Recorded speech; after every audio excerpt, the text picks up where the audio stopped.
Okay. We left off in the second position in Mechaber in the Shulchan Aruch. It said, "Yesh mi she'omesh lo nifsel gonov gozol v'gonov el laganov l'gazan atzmo." So the Mishna Berura explained that a stolen esrog before Yush. So the first day there's nothing to talk about.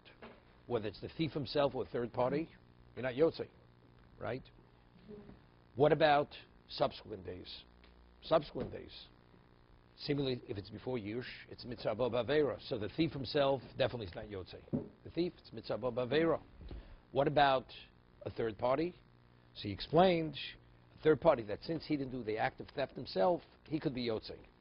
Although it's before Yush, because if it would be after Yush, after the original owner despairs, there's no question the third party could be yotzei, because it's Yush Shinu Rishus, right? The owner despaired, and when it entered into the domain of the third party, it was no longer the original owner's. He had a right to take it. So it's not even a consideration why he should not be yotzei. So that we cite this Yesh Mishoma, that we differentiate between the thief and the third party, it's speaking of the owner still hadn't despaired. He hadn't yet despaired. And despite the fact he hadn't despaired, the third party is yotzei. How could it be yotzei? Factually, it's stolen. It's a stolen item. So we explained yesterday, because mitzvah b'aveir, the concept is a rabbinic concept. It's a rabbinic concept. So who do they penalize? They only penalize the thief himself. But the third party who didn't steal it, we don't penalize him, therefore he could be yotzei. Okay? Is that third party make the bracha on Seemingly, he does not despair? we'll see. We didn't discuss the bracha. That part we didn't discuss yesterday. We didn't discuss that. Let's see. Hagor. Umishum zeh. We're holding by the Ramah. We're still in Mishna Berura. Mishum zeh. Yesh lizor shelo yikatzitz yisro ba'atzmo echod me'arba minim shebalulav v'tzorch lulavo. It's interesting. The Gemara only speaks about this regarding the aravos. The Gemara says that if you want to buy aravos, willows, from a non-Jew, and you're a arava salesman, you should go to the goy and you say to him, "I need aravos," and the goy says, "Go out in the field, cut as much as you want." Shouldn't do that. Why? Because since there's a chance that the field that he has may have been stolen from a Jew, the goy stole the field from a Jew, and we have a principle, karka ein nigzelis. Now, let's talk about Yush. There's a Tosaf of Mitzia that says what happens, what is the context of, what is the concept of Yush? Yush is a Torah concept. The Torah says a person loses an item, and then he despairs, the finder is permitted to keep it. If he hadn't yet despaired, there wasn't Yush, so the finder has to seek out the rightful owner and return it to the rightful owner. Okay? That's what the Torah says. But when the Torah says Yush, in what context is it saying Yush? Yush applies only something that's classified as an Aveda. It's an Aveda. Let's say a person misplaces something in his house, and he believes he lost it. And someone else now comes and locates it, and the owner's in a state of despair because he believes it's lost. But factually, it's in his domain. He misplaced it. It's irrelevant he despaired, because the halacha of Yush only has relevance to an Aveda. It's not lost. If it's still in his domain, it's misplaced, but it hasn't assumed the status of Aveda. So now let's say a person goes and somebody steals a piece of property from him. Property stolen from him. And the owner despairs. When somebody steals property from a person, the property hasn't left his domain. The third party entered into his property. So therefore, the Gemara says, karka ein nigzelis. Land cannot be stolen.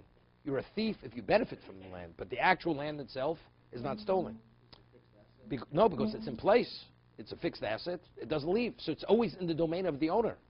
So when the owner despairs, right, despair has no relevance, because the property is still in its original location. So therefore, let's say a goy had stolen the property from a Jew, and the owner despaired. The Yush means nothing.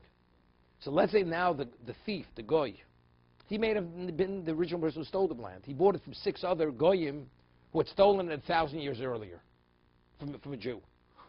And now this non-Jew is here, and you do a title search, no Jewish history on the land. Doesn't make a difference. There may have been a Jew going back 2,000 years ago, may have owned this land. And the Goy had stolen from a Jew. Now the Goy says to the Jew, go cut your own aravos. And you pay me for whatever you take. It's a problem. Because maybe this land at one time belonged to a Jew. So when he cuts it from the land, what is he doing? It's an act of theft. Because what grows on the land still belongs to the original owner, which is the original Jew. No, because the Yush was not effective. So when does the Yush come into being? Only once it's detached from the ground. But who is the thief? The Jew is the thief. Right? Because everything that grows on the property belongs to the Jew, because the original Yush, the despair of the Jew, never really was effective regarding the property or anything grows on the property. Therefore, the Gemara says that if a non-Jew, you want to purchase aravos from a non-Jew, and he says, go cut your own aravos, he said, do me a favor, you please cut them. You tell the non-Jew to cut it. So when he cuts them, immediately the despair of the original Jew, it takes effect immediately. So when the Jew takes possession, it's already, he's taking possession of something which is ownerless. Because the moment the non-Jew cuts it, this is considered a lost article or a stolen article, and it's a stolen article which the owner despaired, because the despair is in place. Except until now, the despair wasn't effective because it wasn't taken out of the domain of the original owner. The moment the non-Jew cuts it, now the despair takes effect. So when the Jew, the third party, now takes possession of the arava, he's taking what kind of, it's an arava which is ownerless. Therefore, it's not a mitzvah ba'avera. Wait. You understand the rationale? Okay. Therefore, the Ramos says, even although the Gemara only speaks about arava, hushana, but applies to all the dalid minim. So if you purchase dalid minim from a non-Jew and they're all still growing, he says, the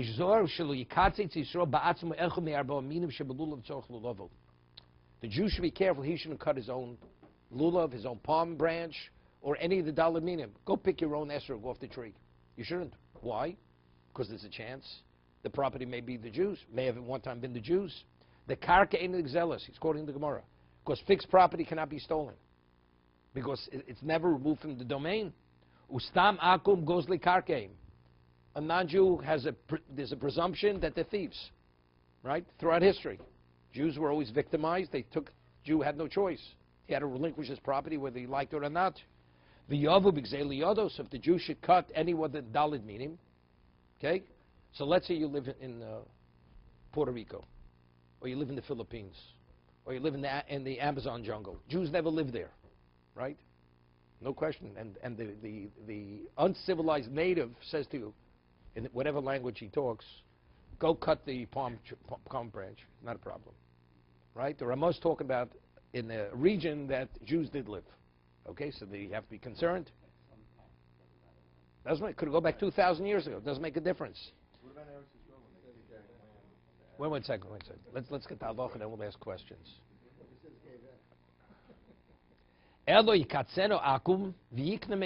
You let the non-Jew do the cutting, and then you acquire it from them, from the Goy. Here, David, makes no difference whether it is in Eretz Yisrael or in Chutz La'aretz. A non-Jew has a piece of property in Israel, or his property wherever it may be. You never know. Well, it's in Alaska. Jews were all over the United States. You never know. Jew may have had it. It was taken away from him. She'agodu akum. 1 second.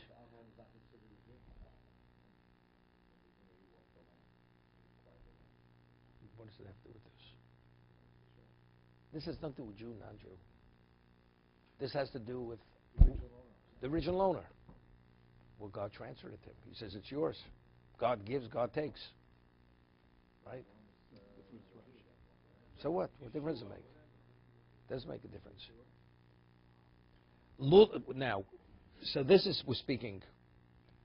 What about lulav shagodu akum vaso kosher kamosukas akum?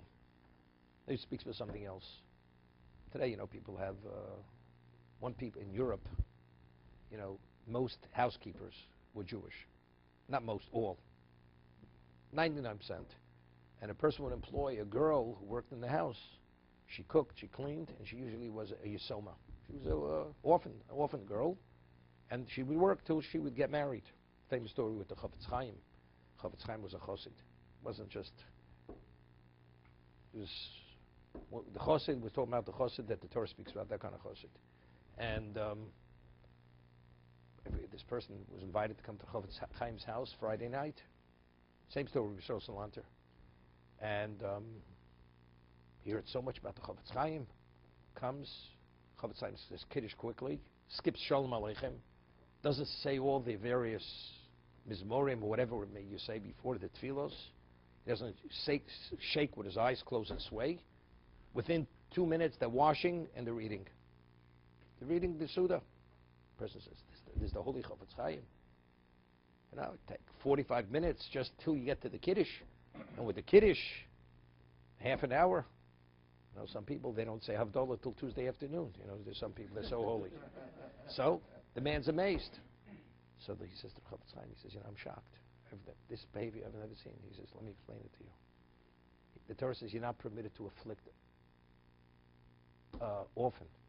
He said, you know, the girl who works in this house, cleans, prepares, she works very hard. I mean, we're going to go and pray with kavanah and everything else on her cheshbon, on her account. You know, we have to deal with her also. We should violate to afflict an orphan. You know something? We're going to pass an we'll get to the Kiddush, wash, and let her eat like we're eating. Okay? That was the Chofetz Chaim. Famous story of Vezos Haberachah. Gemara says, and Mechaber rules, that when you wash al tilas yadayim, you should use an abundance of water. You should use a large amount of water. Why? It's a Gemara in Chulin. Gemara we had in Kol HaBosar, because it's a school for wealth. Fashirus. For wealth, water is wealth. Life is water, so we use in abundance. That's the way it's ruled. So, you know, some people, you have to see the way they wash, they go to the sink. They barely, you know, halachically it's not valid because they barely make the knuckles. So you should wash up to the wrist in an abundance. Why? It's a school of Hashirus. So a person comes to Vezos Haberachah, literally the bare minimum amount of water. Just to be yotze exactly. The person was amazed. Vezos Haberachah says, who do you think brings the water in? We're not talking indoor plumbing. You know? There's a Yosem and a Yosoma. She goes and she has to go out to the well and she has to transport the bucket of water. I mean, I should use an abundance of water and she should have to carry the water? You want abundance of water? Go get the water yourself and wash. It's a whole different way of understanding it. There's a famous story of Vezos Haberachah. It was Rosh Hashanah. And we know that the most important part of the service, besides shofar, is Musaf. Because we have Malchi, Zechrons, and Shofars, and Musaf. And he had a Talmud who said the Musaf for 3 hours. And unbelievable. Kavona, swaying, shaking, everything, another world. And the Rabbi Vezos Haberachah, afterwards, the davening's finished, he thought Rabbi Vezos Haberachah would say a complimentary word to him. Goes, laces into him, admonishes him, rebukes him. He can't understand what's going on. What's going on over here? So he says to him, you don't understand. You stood in the doorway. It's hot. Fresh air couldn't come into the room. I mean, everybody has to suffer because you're standing at 3 hours Shemon Esrei. That was the point Rabbi Vezos Haberachah made. You understand? When you do a mitzvah, to be a proper mitzvah, it has to be complete in every aspect of the word. Whether it's bein odom lamokum, it has to be bein odom l'chaver also. Everything has to. That's all part of the evaluation of when you do something. Okay. Good. Yes. Okay.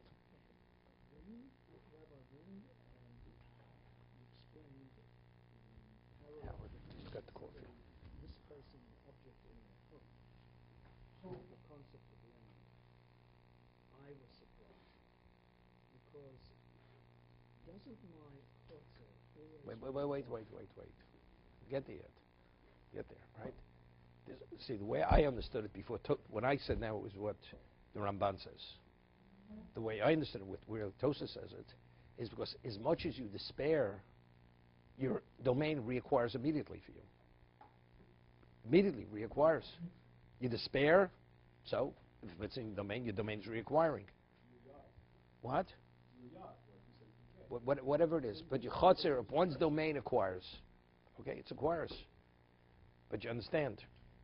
But again, the new despair, but you're still in a state of despair. But it's not despairing. What happens? Something falls into your domain, and you're not aware it fell into your domain. What's the halacha? You own it because one's domain acquires even if you're not aware of it. Could you say, well, but what about despair?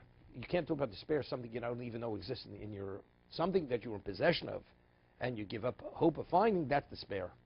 So you despair once, it becomes ownerless, it's reacquired. Right? So if it's reacquired, what happens? The despair is irrelevant now. Because this is a new acquisition.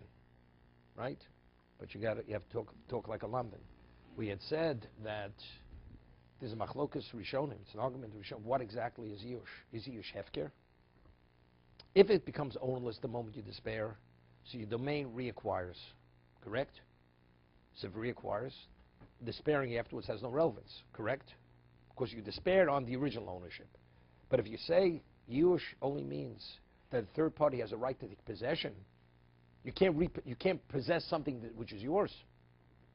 You following? So according to Rashi, we don't have to say the reason why despair has no relevance is because it only applies to an Aveda, which is true. You don't need that. You despair, your property reacquires. But if you're of the opinion that despair doesn't affect your object, that it leaves your domain, it only gives a third party permission to acquire it. So now the question is, I despair, I've misplaced something in my house. Third party comes, he wants to take possession of it because I'm in a state of despair. And he knows I despaired. And I know where it is. Do I have a right to take it? You have no right to take it. And so here, you can't apply the principle, your domain is acquiring for you. You can't acquire something that's always been yours. Not because it was never left Yishush, not because despair only means it's always yours. So now, so why can't a third party pick it up and take it? The answer is because Yush has no relevance to something which is not an Aveda. It was never classified as a lost item. It's called a misplaced item. Here we're talking about metaltlin. We're talking about a mover. Here we're talking about even a movable. Here we're talking about a movable. You misplace a movable. Right? And a third party knows where you put it, but you don't know. Does he have a right to take it now? Well, you say if Yush is effective, he has a right to take it. The answer is he has no right to take it. For one or two reasons. If you learn like Rashi, it's because the domain reacquired it.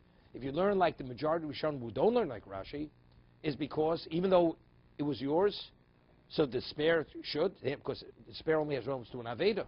This is not a lost item. It's a misplaced item. So that's why I couldn't make a connection to real estate. I don't understand how that connects to the concept of never being able to lose your real estate. Right. Okay, let's get to real estate. Fixed property. Right? Piece of real estate. A person steals, moves in, takes your apartment. Moves into your apartment. And doesn't even let you into it. Is he in your when you take an object, he's taking your object out of your domain. When a person dispossesses a person from his property, the property is your property. It's still in your domain.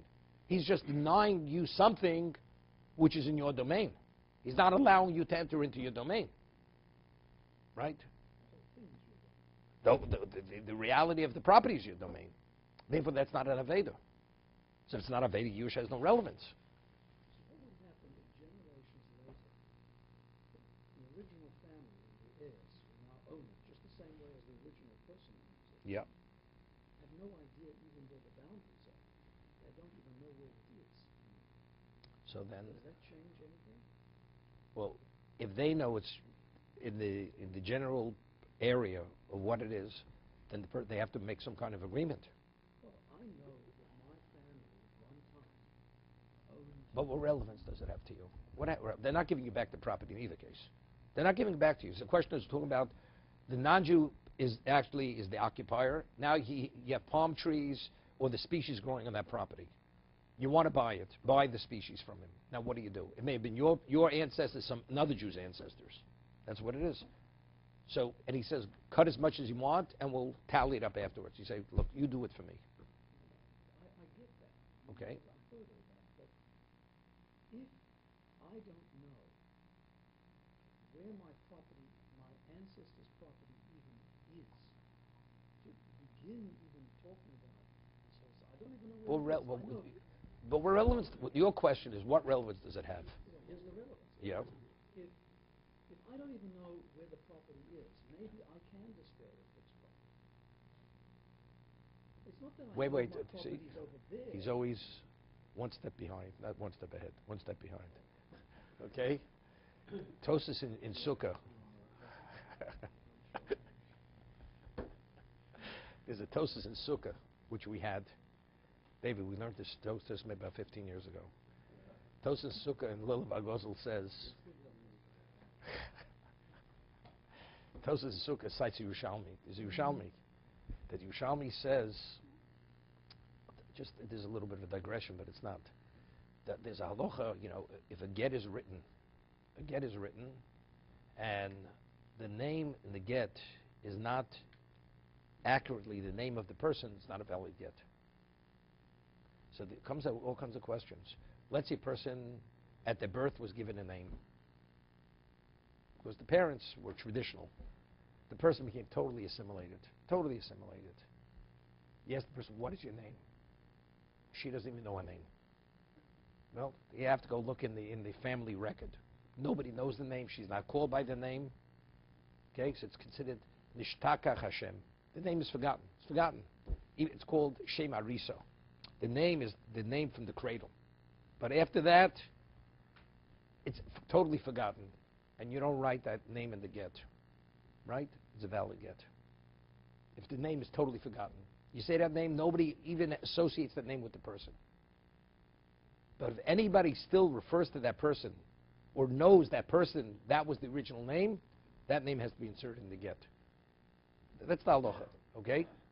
So the Yerushalmi says like this, that what about if you have a piece of property, it was being nishtaku shem abalim?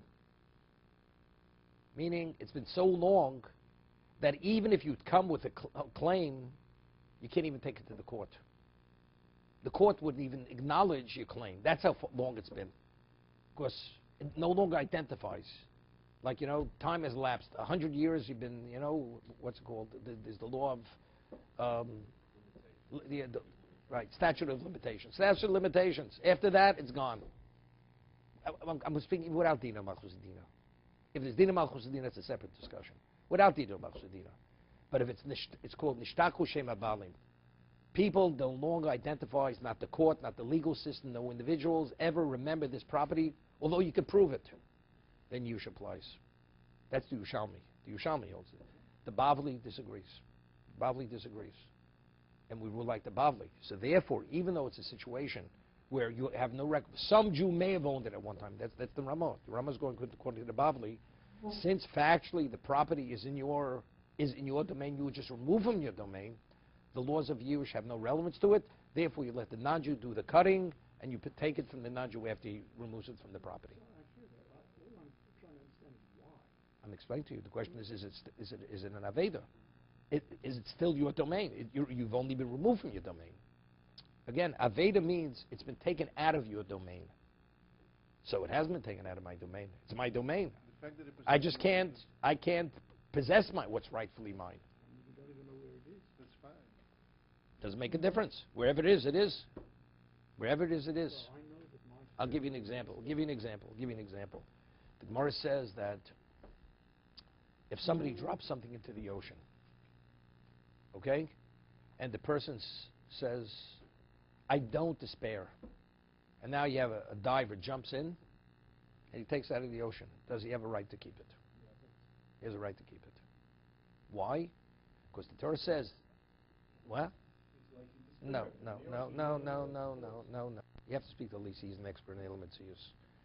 So the reason is the Gemara says the reason is the obligation to return. What's the halacha if you find the lost article of a non-Jew? What's the halacha? And the non-Jew did not despair. Do you have a right to keep it? Yes. You have a right to keep it. Why do you have a right to keep it? Because in reality, when the person loses an object, even if you don't despair, you no longer can exercise your rights of ownership. Ownership is if you can exercise those rights. If you cannot exercise your rights of ownership, the item is considered not yours any longer. So therefore, and that's the reality. So when he loses it, it's as if he doesn't own it any longer. So what about a Jew? Because the Torah said, since a Jew has an obligation to return the item to a Jew, so therefore it still has relevance that he could still exercise his ownership rights. So therefore his ownership rights are still considered within that object. Okay? That's how we differentiate between a Jew and a non-Jew. Okay? Now the Torah says, what do you have to return? An Aveda. What's an Aveda? The Torah says, when it says Aveda, it says, Asher Ovad Mimenu. It was lost from him. What about its Avud Mimenu Mikol Adam? It's lost from all humanity. Fell into the ocean. It's not only lost from the owner. It's lost from all humanity. That's not called Aveda. That Aveda you don't have to return. That becomes ownerless instantaneously. That's the reason why, if it falls into the ocean, someone else goes and takes it out, the finder has a right to take it. Whether the person despairs, doesn't despair, it's totally irrelevant. So someone loses a wallet with his name in it. He gets his name out. Falls into the ocean. No. He's lost his wallet. I'll never find this wallet. I left it at the subway. And you said that? Yeah, they said that, but his name is on the wallet. It's irrelevant. But if you said that, it's... Someone finds it and his name is on the wallet. Doesn't he have... That's we just discussed it yesterday with the perch, the satchel with money. Right. So the woman identified. There may have been a name in it. Didn't make a difference. The person despairs. He despairs. It's the meaning of this in the United States. When the treasure hunters were looking for the ships, the bullion ships that sank. Right. If it's in the territorial waters of the United States says we have claim to that. And if you're a treasure hunter, you go, we have our share. The Titanic in the middle of the Atlantic, that is everybody would agree. You go find that, it's yours. No, but there it's understood. There's no question they despaired. We're speaking here, even if the person, it happened a moment ago. Person didn't despair. Something falls into a well. Right? Not the ocean, whatever it is. Doesn't make a difference. It's gone. That's not called Aveda. Aveda means only lost from the owner, but it's lost from all humanity. That the Torah says that's ownerless, immediately ownerless. 100 miles offshore, the United States says it's ours. Okay? But that's Dina Malchus Dina. It's unrelated, Aveda, not Aveda. Okay, maybe today we'll do just a little bit Chovos Levavos.